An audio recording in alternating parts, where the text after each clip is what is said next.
We are, of course, very honoured and privileged to have these CCP people in our event, and it gives me great pleasure to introduce the wonderful CCP Mimic.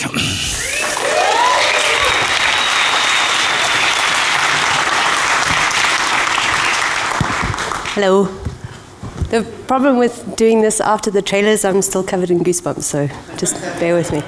Most of you might know me maybe either from lurking in the Eve Down Under channel while I'm on night shifts and need somebody to talk to because there's only so much I can take at 3 o'clock in the morning, or either from Eve TV. I do quite a bit of stuff with them and usually do the streams for FanFest, and I also work behind the scenes in Alliance Tournament and that kind of stuff. But my day job is as a GM. So I was asked to give a talk about what it is to be a GM, which I was like, okay, for half an hour, so all right, we'll see. But I'm going to do a Q&A session afterwards, so get your questions ready. But pretty much there's 43 of us support staff that help handle everything that you guys throw at us. And we cover most of the work that we do is in English, but there's also Russian, German, Japanese, and now French. So we have specialist GMs that well, especially the language GMs have to be able to handle absolutely everything that you guys throw at us. And that's from anything to do with I don't know how to log into my account, to where the hell's my Tengu, to my blueprint's so stuck in somebody else's head, sort of thing. So I just wanted to talk to you guys about what it is that we do and how you guys can let us know how to make it better. So as well as just answering support tickets, which is usually what people think that that's all that we actually do, we also do a lot of server security monitoring, node monitoring, make sure that the fights that you guys want to have can actually take place. So we need to keep a close eye on the health of the server, which is why we have 24-hour monitoring in Reykjavik. And that's where most of us are based. And we schedule our shifts between that, and you guys have been lucky enough to have to deal with me while I'm on night shifts and run out of coffee and that kind of stuff. But there's also a lot of other stuff that we do. Like I mentioned, we also do a great deal of work behind the scenes on the tournaments. I was lucky enough this year to be the ref for the Alliance tournament, but usually anything else, any moves, any changes that need to happen, any of the matches that we need to set up, that all has to be done by a GM because of the roles that we have, rather than just any other dev, because we get more access to stuff and are able to change things. We also work with the ISD. If you don't know what the ISD is, it is a group of volunteer players that pretty much do a hell of a lot of work for us. They do a lot of bug reporting, they look after the wiki, there's just tons and tons of stuff that they do, and it's an awesome job and quite thankless. So if any of you guys are ISD, we have a speaker. Thank you. Yay! So yes, you guys are awesome. And there's also something that I'm lucky enough to be able to do is we have GMs that work as the support representative on each of the game design teams. So so that when the designers decide that they're going to release something or have something in the game, we need to be able to support it so that it's something that can be easily understood by players, something that we're able to explain, and also something that we're able to look at when things go wrong so that we can see if there's any bugs when things first get released, and also just so that if we get a case that a particular mechanic, say for example jump fatigue, is affecting the situation, then we need to be able to look at it and sort that out. So we have to try and foresee the kind of issues and interactions that are going to come up with an idea that people have. A good example is the multi-cell feature that just came out, which I'm eternally grateful for. It's made my life a hell of a lot easier in game on my player accounts, but we needed to make sure that, although I'm sure a lot of you are really sick of the little notification windows and the warnings and everything else that you have to click through, we had to make sure that there was one extra little window that said, do you really want to sell everything? And even with that, after everyone, the game designers are like, no, it's going to break it because it's a completely different window, everything's there, you have to drag and drop, it's not like a right-click reprocess my entire ship, my entire hangar like normal. No, no, no, it's different, no one will fall for that. 24 hours. 24 hours, somebody had basically sold everything. And the problem with that is because it's a player-to-player interaction, there's nothing we can do about it. So if there's a notification window, if they warn you about something, read it. Please, just read it. But yeah, so, and I personally, I work with the team Game of Drones, who are best known for the Creus industry release, the industry and the Creus release, and then Jump Fatigue from Phoebe.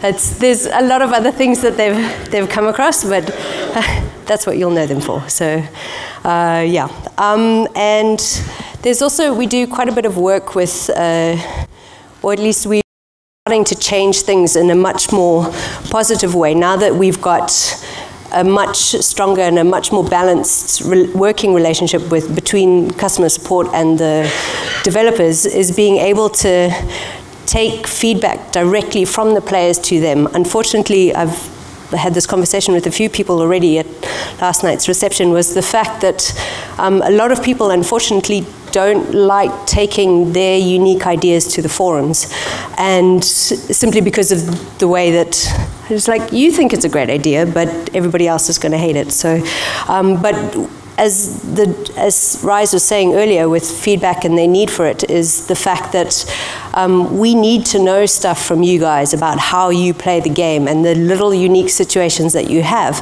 And because we can all think about what it could be, and wouldn't it be great if this or that or the next thing would happen, but without knowing how that affects your actual day-to-day situations, then we can't get the feedback or change and tweak the things the way that they should be. And so we've started being much more active in looking at the trends and the type of issues that people have and the type of problems that often come up, not just for new players, but for older players, for wormhole players, for high-sec players, for null, for low, for whatever the hell they want to do. And so it's a lot of looking into where the issues are, where the sticking points are, and then taking that directly to the devs. So if you guys ever have an idea or something that you want to say or something that you feel strongly about, then just send it in a support ticket and we'll take it to them and we'll get it heard. But when you do that, the easiest way for it to actually get there quickly is tell us why. It's not just a case of saying, this sucks. I hate it, turn it back, I don't like it. Why? Why? How is it impacting your life? Just tell us and then we can tell them. Anyway, so that's some of the stuff we do, but I thought for this talk I'd go into a little bit more about the types of tickets that we actually handle, and it's not all about giving back ships. In fact, it's quite a lot less than that, but it's not going to work.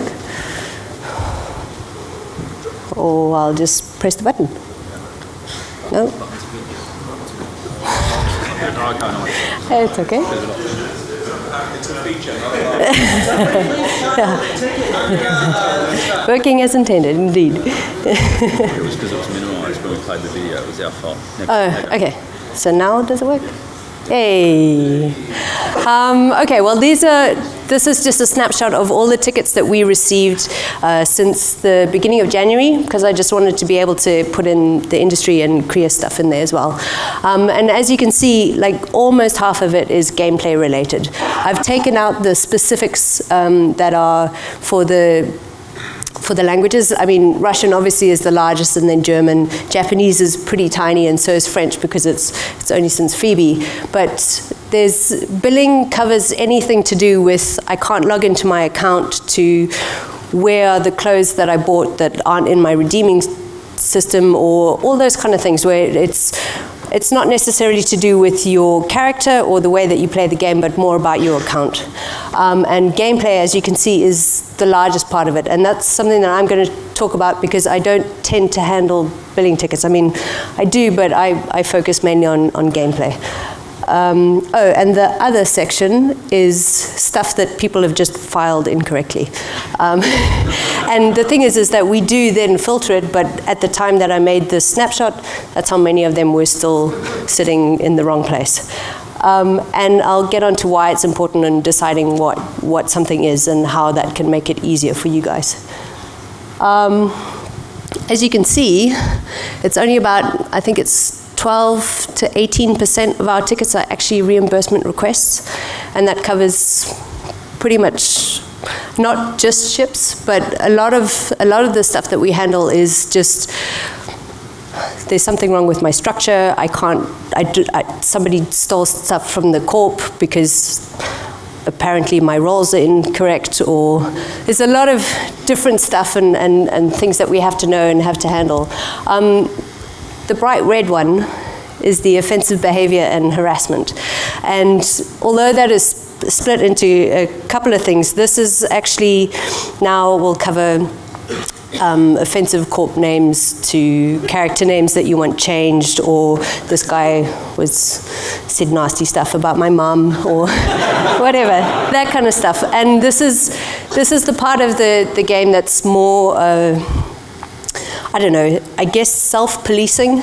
This, yeah, everybody, you know how to report someone, and this is the amount of stuff that we get, which is almost as much as the amount of stuff that you want back from us. Things about EULA and the exploits, I took that out as separate, but that's, and I grouped a bunch of roles together, but that's usually someone directly breaking the rules in some way, of actual rules and exploits and the rest. And then, of course, you go on to PVE is quite high. That's covering everything with I need my mission reset to burner missions are unbalanced, and why didn't the loot fairy bring my Christmas present, that kind of stuff. So yeah, there's a bunch of stuff that we have to cover, and the thing is as a gameplay GM, and especially for the language GMs who have to do gameplay and billing, we have to know all of this.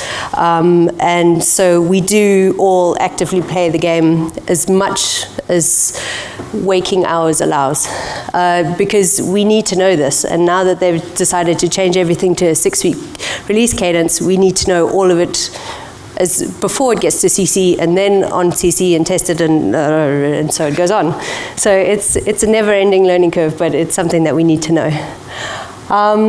And these are pretty much the end, because I'm lazy and just did 4 slides.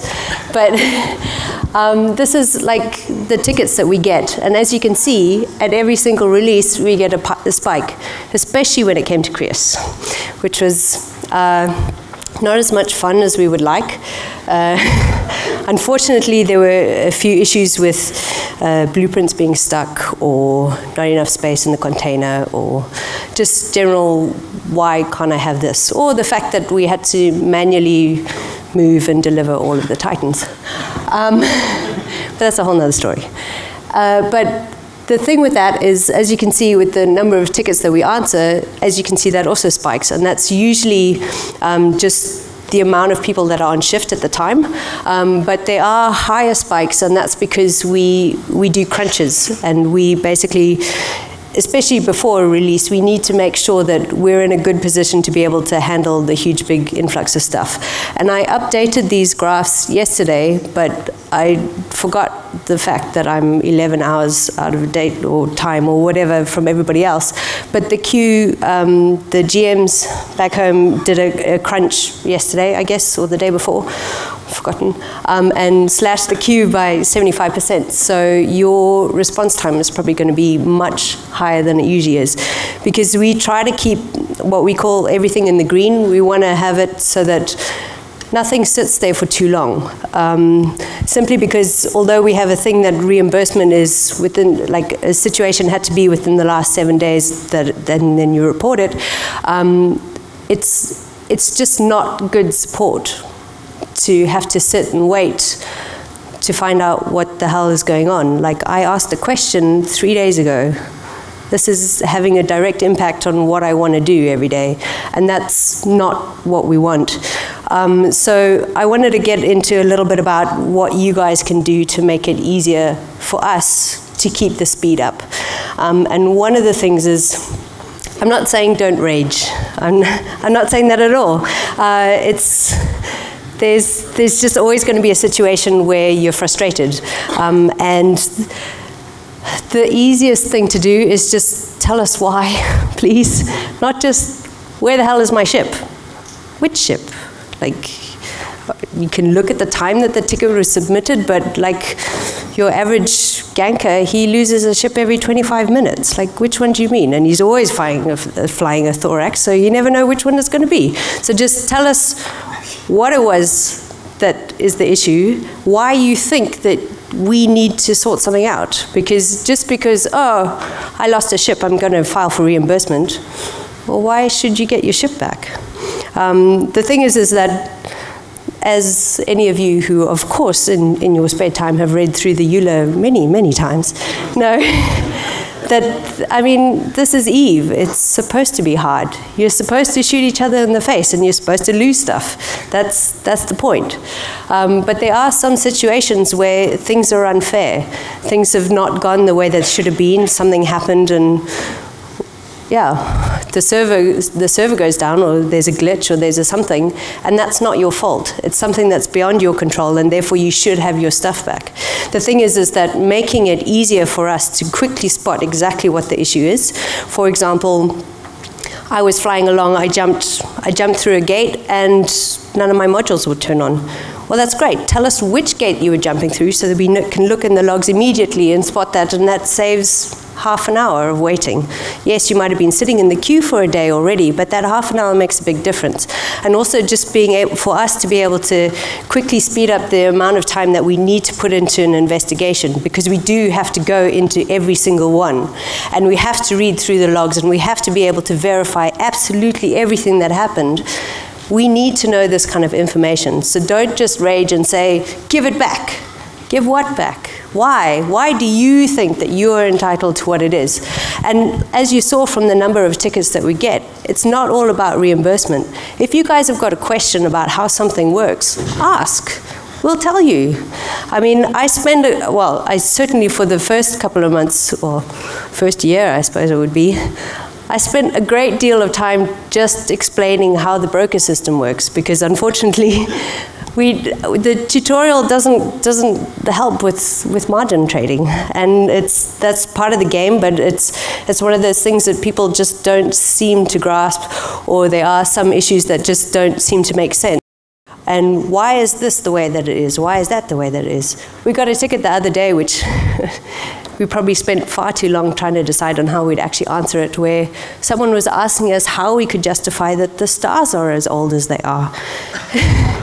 How can we be so bad at breaking his immersion and showing that the stars are 54 billion years old? So we came up with a relatively okay answer about the fact that they know stuff that we don't. It's the future, it's spaceships. But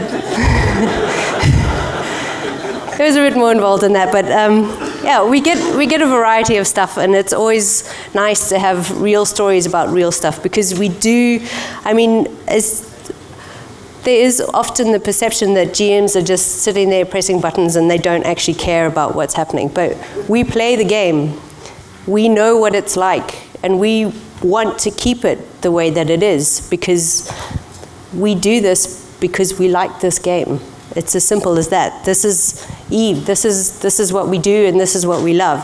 So being able to explain it and help it in ways that are beneficial to the people that play it, because is what we want to do, because you guys make the game. It's as simple as that. You guys are the game. So if ever you guys have any questions or anything that you want help with, just ask. And yeah, we'll pass it along. So yeah. Big hand for CCP Mimic. Questions, Jack? Okay, well, I think we've got a time for. We'll need to get a microphone here, and if we've got a few questions, a little bit of time, we've got a few minutes. So, if you'd like to have a question of the awesomest game master in the game, she's here, ready to go. Hello. Hello. A couple of months ago when you were on the Eve Down Under show with us, you told us some very entertaining anecdotes about certain petitions that you had to respond to. Now, I'm assuming that because you talked about it on a live radio show, it's okay to talk about it here. If I'm mistaken... I was going to go to that one too, dude, because it's the best story ever. Yeah, I absolutely love this one. Now, I'll just to refresh your memory, it was about a gentleman who was having a CPU fitting problem on his spaceship. Difficulties, yes. Yeah, can you go into that a little bit? Because I'm certain not everyone If any of you have some difficulties fitting ships and having CPU problems, Mimic, what happened? Well, You can't even do it. Wow. No, I can. I didn't pull the ticket. It wasn't mine, but it caused a lot of hilarity. Is probably an understatement. A guy was trying to fit his ship, and he kept getting a little notification that he couldn't fit. I don't know. I think it was an afterburner or something, because he didn't have enough CPU. And he didn't understand it because he had just rebuilt his PC with brand new. I think he upgraded his PC, upgraded his CPU, and he was petitioning custom games. Yeah. See, this is what these poor people have to deal with. Okay, come on, I felt bad for the guy. I feel bad for the guy, I do too, but it's it's relatively understandable. But yeah, we get a variety of stuff. So yeah, the best one and my favorite ticket that I've ever got was a guy petitioning to get his name changed, but he did it all in rhyme. So. Which is awesome, but then of course I had to reply in rhyme and that took a little bit while. I think I pulled it off, and he was very sad that I didn't change his name, but it belonged to somebody else. I wasn't going to steal someone else's name, even if he had written me a poem. Actually, can I ask a question next? So I'm sort of in the queue on the questions, but what is the criteria under which you can change your name and under the criteria which you can't? Because certain petitions can change your name. Can people just change their name? No. Damn. Okay. It's the easiest way to say that. They are like brand spanking new people who have just messed something up and have absolutely no interaction with anyone else. Then yes, a name change can take place. If somebody's got an offensive name, then yes, of course we'll change it. You automatically change those names, do you not? Yeah. Well, it depends. We've got a list of blatant words, and no, I'm not going to say what they are. No. But there are certain cases where we can and where we can't. But yeah, unfortunately, most of the time, if you can't just change your character name at a whim at the moment, because everything is tied to your character and your name, and just making any slight spelling change changes all the search parameters, and because of that, you're no longer tied to the character. So that's why we don't. Gibbs, one question, please, sir. Yeah, I'll line up again for the second one. Do CCP use the ticket data, the graph you had up there, to guide development regarding game improvement? Like how you have such a high proportion of billing issues. Does that mean that they work on improving billing information on the website or something? Yes. Oh, okay. As simple as that. I mean, it's.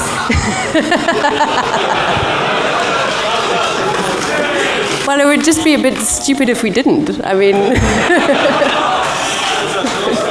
so yes, we do. In my in the current role I have in the IT field, we have my company has a fairly strong focus on client or customer advocacy, where when a change is being done or it's being proposed, we take the point of view that we should be advocating for our client to say to the developer, this is not a good idea because of this and this is going to impact your customers in this way. Have you got an example of a change that you, the GMs, have pushed back against the developers on that has the potential to have a large impact like that on your player base, that you've gone, this is a really bad idea because of this, or... I think we actually do that with every single thing that comes up. Because... I don't know. There's a lot of examples, and for one thing, as soon as I heard about the removal of the skill points when in clone death. I immediately thought, no, you can't possibly do that. And even though it makes it great for everybody else, it's like, no, this is like, then what's the point of dying anymore? That's the whole point. But but there's a lot of stuff, and we have to always try and look at every single situation from the perspective of the player and take that to the developers, because we're going to get that feedback immediately as soon as they put anything in. And so we need to be able to see the kind of problems that people would have, and so that's why we need to understand the way people play, because although the devs tend to have like an overview of how they would like people to play, it's very different to how they actually are. And so this is exactly why we have a customer support representative in each development team, so that they can bounce it off and say, well, how are they going to react to this? How's this going to change things? And so there's always feedback, and not so much pushing and making them take something out, but we do try to make it change things in a way that is easy for everybody to be able to handle a change or not. Yeah. Well, while the next question happens. Now, RD's going to hate me, because shame on me, I've missed a few radio shows over the last few weeks. Have we heard the story behind the name Mimic, and is it anything to do with your GM role? No, I just like the name. Oh. That's just, I've got a different GM name as well, but that's Super Squirrel, Secret Squirrel, whatever it's supposed to be. Yeah. Well, you wouldn't like me if you knew who I was as a GM. So. I did a little bit of work in Law and Order, it's a lot of fun. I like solving puzzles. That's what I do, and tracing down RMTers and what they've done with all their stuff it's lots of fun. One of the most frustrating answers that GMs give players is that there's nothing shown in the logs. What do the, like, if you can totally just say, no, I'm not telling you, but what do the logs actually show? No, that's not, it's like not a troll answer. It's like what is actually physically in them, because like we've watched our ship like not respond as the way it should, and then it's the GMs come back and go, there was nothing in the logs, and you're like, well, it wasn't working. That's why there's no logs, because it wasn't working. Which is often the argument that we get back from those kind of replies when we send them out.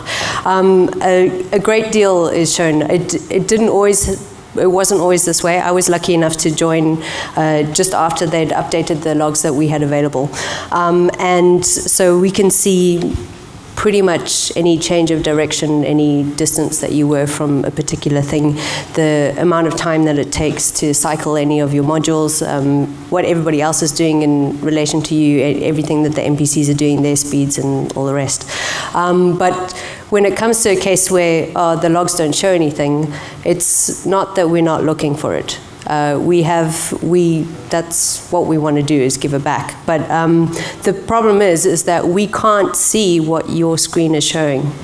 If something is client side, then it's not something that we can verify in the logs. I mean, if there's enough doubt, or there's enough, like, it's a little bit gray and it could possibly be the way that it's been described, then we'll do what we can to see it. But this is exactly why, like I said earlier, tell us exactly what you experienced so we know what to look for or what could be missing, because we do also know what it looks like when something is missing. And so if we can see gaps, then we know that there is something wrong. Because if I jumped through a gate and none of my modules were working, then of course it won't show in the logs because they weren't working. But we can look for the gap that's what you wanted to do. Well, you jumped in and you just sat there for 4 minutes. It's like, well, of course you died. But why did you sit there for 4 minutes doing nothing? And then we can see that there was something wrong, either with your ship or your character or the system itself or something like that. And so if there's doubt, then we can do something about it. But if you just jump through and we can see that everything is active and everything is working the way that it is, then we would say that the logs don't show that what you're saying is the way that it was. Hi, just to go back to that, how long do you keep the logs for Forever. Okay, and then my actual question was, in recent months there have been consistent DDoS attacks on a whole bunch of game servers. How has that affected the reimbursement tickets, and how do you go about reimbursing people? Because I know I was in a situation where my fleet was in a incursion site. Some people DC'd, some people didn't.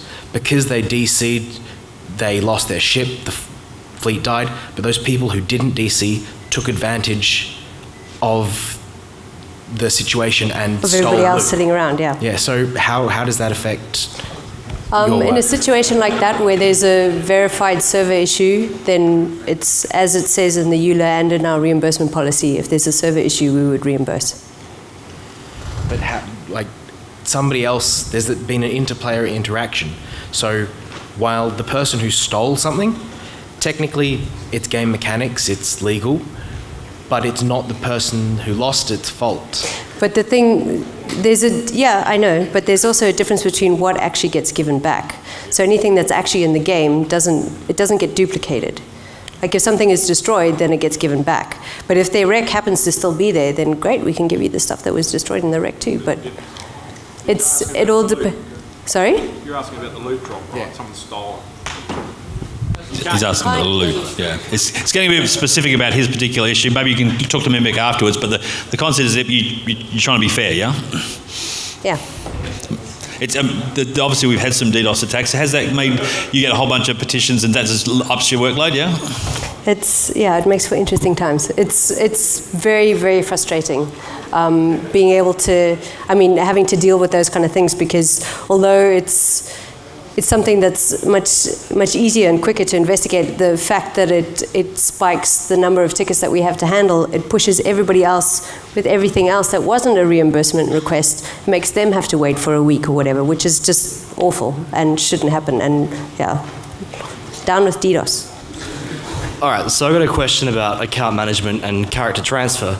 So at the moment, I know, if you have a free slot on another account, you can transfer a character onto that free slot. But if you're like me and you have a lot of accounts and 1,000 alts, I want to know if it's possible to be able to do a simultaneous character swap between accounts. I don't know, to be honest, because it's not something that I deal with. I don't deal with the character transfer side of that would fall under billing, just because it's the account itself. Maybe I just ask them. Maybe it's something you can look at. Yeah, but either way, it would have to be specific to your accounts and everything, blah, blah, yeah, blah, blah. Course. But technically, I guess, yeah. I'll put in a ticket and I'll ask. Yeah, all right, that's thanks. what I'm saying, just ask. Just another quick thing about the ticket proportion graph. How much of that offensive behaviour and harassment section is because of CCP Fox 4? Regardless of what I said in my drunken haze on the last Eve Down Under show, I like Fox 4. He's my friend. Please excuse me if it's been a little while, but when raising a petition, you mentioned that not providing enough information basically lengthens the time it takes for you to find out what the issue is. Are there any examples of well-written petitions that people could use as a guide, like exactly what gate you were doing, things like that? The easiest, and even if you don't know the specifics, other than like something went wrong and everything died, if you can tell us where you were and roughly when it happened, even if I wasn't paying attention to the clock in game, but this was within the last half an hour of me putting in this ticket. Just try and tell us what was actually happened. No, but like in regards that anyone can see, because it seems like it would be an issue across every game player, just so that people can see something that they can sort of replicate for themselves to sort of save you guys time. I would definitely like that idea. It makes my life much easier, so I will make them build it. Hi, I heard a story while I was at long story short, basically the way that the data in Eve is controlled is every item is a box and you put boxes in boxes. Is that still in existence? Pretty much, yeah. Yeah, so I also heard that, let's say for example, a GM can move a box outside of its normal box. For example, you might be able to put a sun in someone's head. Can you tell me more about that? Well, there's also Or you can do something that I did, which is put a Titan inside a scythe inside a station. So, or locate a blueprint inside a dust bunny's head. But yeah, it happens. There's a lot of flags, and everything gets fixed very, very quickly. So it's only GMs who are able to do that? Some devs have the roles, but they try to limit putting things in and out of boxes to the GMs. Otherwise, they would just be scattered everywhere. So yeah. Is the entire EVE universe one big giant box? It's kind of in the name. It's a sandbox. Yeah. Good answer. Yeah. If you put that box in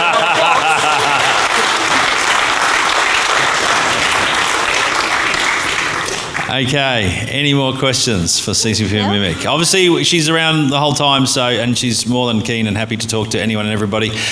So during the breaks, etc., if you've got your private question instead of a public one. But big hand for CCP Mimic, please.